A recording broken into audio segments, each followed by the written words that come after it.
Welcome to Coruzant Technologies, home of the Digital Executive Podcast. Welcome to the Digital Executive. Today's guest is Bartosz Skwarczek. Bartosz Skwarczek, an entrepreneur with over 20 years of experience in business, a mentor, and a motivational speaker. Privately, he is passionate about sports, animals, and the psychology of achievements. He is the president, owner, and founder of G2A.com, the world's largest global marketplace for digital products such as games, gift cards, and software. G2A.com is used by over 25 million users who can choose from 75,000 digital products offered by retailers around the world. Well, good afternoon, Bartosz. Welcome to the show. Welcome, Brian. Thank you very much for having me. I'm really excited on this conversation. Awesome. I love this. And I appreciate you making the time, being 7 hours difference in time zone, but these are the most favorite podcasts going international. And you're hailing out of the great country of Poland. And like I said, before we hit record on the mic, I had a lot of great experiences in the esports gaming world and also meeting some great people from Poland. So again, thank you for making the time today. Thank you very much, Brian. I appreciate that. All right, Bartosz, we're going to just jump right into the questions here, get your story going. You've got quite the career as a coach, trainer, a serial entrepreneur, and now the co-founder and CEO of G2A.com. Could you share with our audience the secret to your career growth and what inspires you? Thank you, Brian. I think motivation is my stronghold, and it has always been. When you were born in Poland and you fly to New York or Shanghai or New Delhi, you always hear this question, hey, where are you from? And then you answer, I'm from Poland. And then you hear the second question, always, literally, from Holland. And that was something that were always very motivating for me. And this motivation and being an entrepreneur, that was my dream or aim from the very beginning, from my high school. Later on, when I was a coach and mentor, I wanted to inspire people, to inspire others.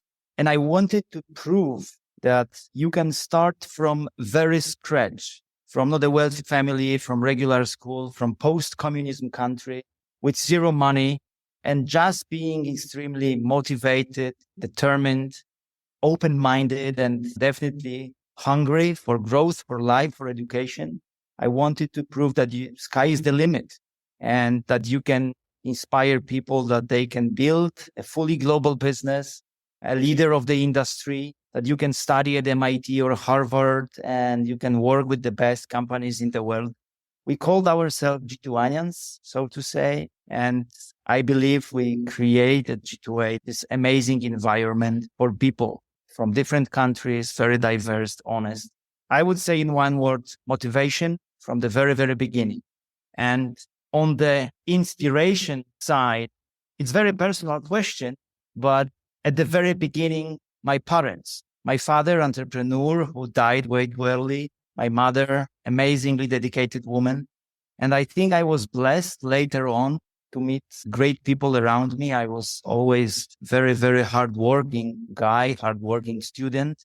And I believe that when you are best student, you can always find the best teachers around. And like I said, I think I was blessed with meeting best teachers. And then the rest is the history, I think. Thank you. And you have such an inspirational story. I appreciate you sharing, having that dream in high school and taking that forward. A lot of times as we get into our college years and beyond, we lose that dream. And I can certainly hear it in your voice. You still have the enthusiasm of all these years. You bet. Bartosz, we're going to jump into the next question here. The gaming and esports space holds so much promise with the integrations of so many new technologies like AR, VR, AI, blockchain, et cetera, right? Where do you see the next big breakthrough or innovation from your perspective? Many of the technologies mentioned here are still in development and are yet to be actually implemented on the large scale. The exception may be the VR technology, which has already found its niche as a peripheral controller for PC and PlayStation games, though it still has a very high cost of entry. And I think there is hope for a wider scale of use of this technology in connection with AR, artificial reality, or extended reality, XR solutions. I'm talking about the newest products from Apple as well, Vision Pro, It connects the VR design with many intuitive tech solutions like facial gesture, emotion recognition, giving the user much control over the display in the device by simply reacting to what they see. Now, it also opens a lot of room for business to create mixed reality displays and 5G digital, so mixing physical and digital worlds, some offers on this front. However, still, in my opinion, the price is the killer. Very difficult adoption with such high prices as we have today. So that would be on this VR front. I think the next potential breakthrough, looking at the current trends, is going to be the implementation of artificial intelligence algorithms. Of course, ChatGPT from OpenAI or Bard, Google and video games. In my opinion, AI solutions can help with both the creation and the development of games. Right now, many companies, including G2A.com, are experimenting with using AI engines to help in this creative process by generating ideas and pitches for creative teams, as well as with creating the realistic, immersive experience for the gamers themselves.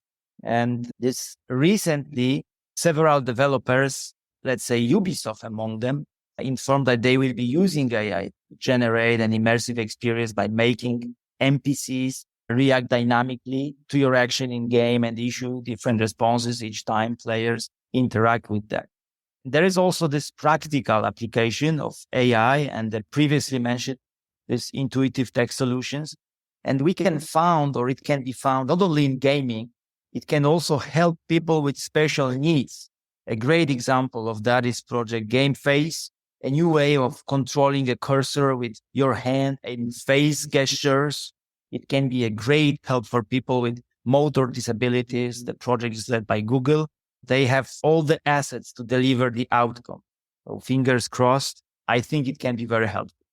Thank you. I appreciate you sharing a lot of that technology with us today. Obviously, there is a cost to some of these really cool and immersive technologies. You'd mentioned Apple's product. There's going to be a balance at some point. They're going to find a way, and maybe some of that has to be built on the back end so that maybe it's a low monthly subscription for the end user or the gamer. But I really appreciate the stuff you're diving in, which is a segue into my next question, Bartosz. You're obviously leveraging some of that new and emerging technologies in your tech stack. Is there anything you might be able to share with us today? Yes, I think I can say a few things on G2A side. So technology is one of the most important success factors of G2A, definitely. We put special pressure on constant growth and the development. And our tech stack is evolving in a really fast pace. I think I can safely say that we are ahead of the trends in the IT industry, contrary to other companies who focus on DevOps approach. We opted for the platform approach. A few years ago, when we started with that, it was risky, not so obvious. So in the past, we noticed that newer technologies would be even more burdening for our development teams. And in time, it would negatively influence the marketplace growth. So our answer was to build our own platform, which will reduce cognitive load on developers and increase this efficiency of tech teams, which I think everybody is looking for right now. And today I can see that it was a great decision. Currently, more and more companies start talking about this approach, and we are already there. What does our platform give us? To be very straight, one platform for all G2A.com services, one platform for all dev teams, which allows for setting up environments for dev, for stage, for production, and start creating a product and creating it very fast. Dev teams don't need advanced tech knowledge. It's all in the production team, which delivers an easy product. And one platform which standardizes and automizes all processes. I think this is also very important.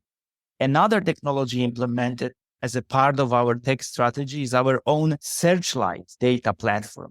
It allowed us to change the data management structure from centralized to dispersed, so data mesh architecture. And the result of that was the change in data awareness in our dev team. even though we are in digital business, at the end of the day, there is always a human.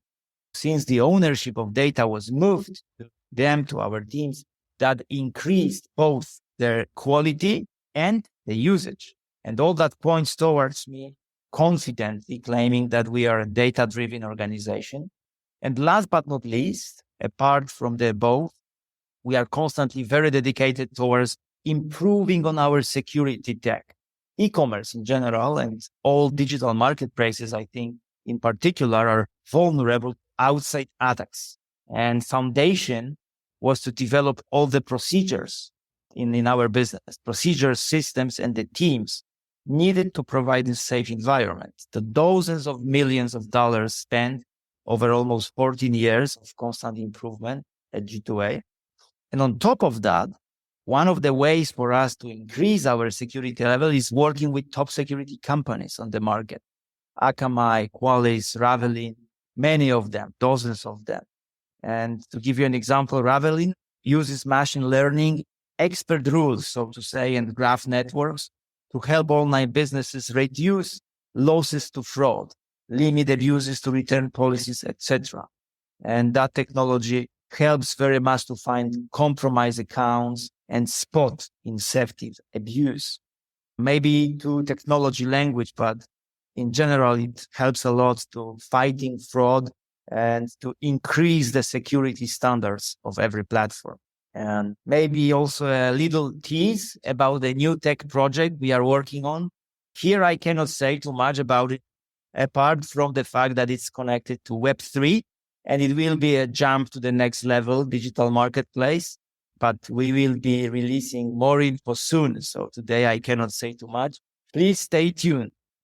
Awesome. Thank you. And you talked about some of the stuff that you're doing as far as innovating and using the latest tech to improve your platform. And one, obviously a big one, was cybersecurity, which is most important. So thank you for continuing to move in that direction. But I'm really intrigued by the Web3 that you're going to release here in the future. So I'm going to be following you very closely. Our platform, our publication is the first publication built on Web3. So know all about blockchain. Love this. We should have another podcast down the road and talk more about it. I love it. I love it. Bartosz, last question of the day. Can you share something from your career experience that would be helpful for those listening today, looking to grow their career in either gaming or entrepreneurship?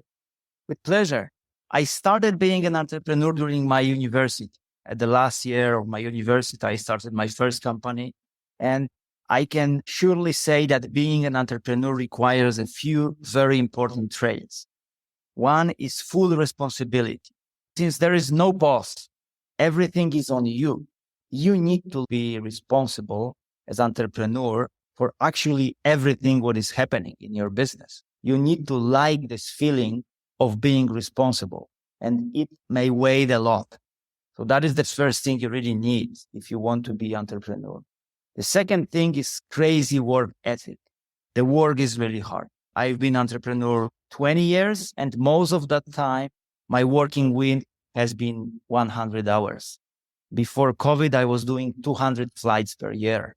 After COVID, when we moved to more digital online meetings, it's 10, 14 hours of meetings or teleconferences daily. And you need to be physically and mentally ready to that level of intensity for years. And you need to love it. Otherwise, you will be suffering. Being entrepreneur is amazing thing. It gives you freedom.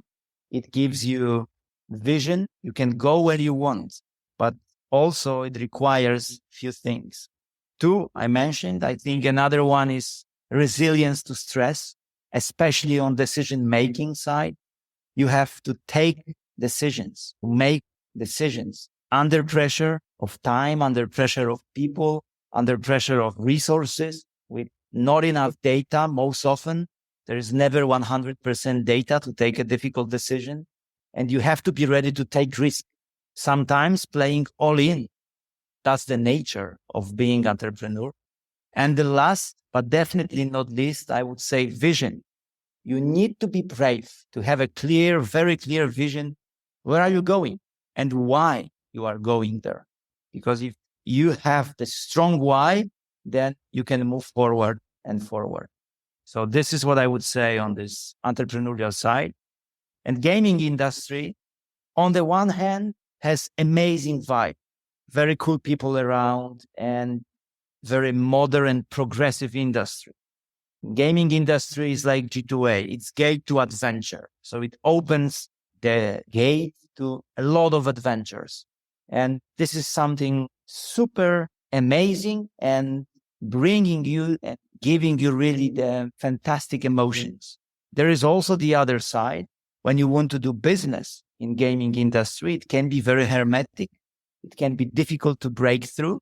But when you do this, when you achieve this, it can be also very fruitful and very open. So there is always this bright side and difficult side. But my advice would be, don't be scared, be brave.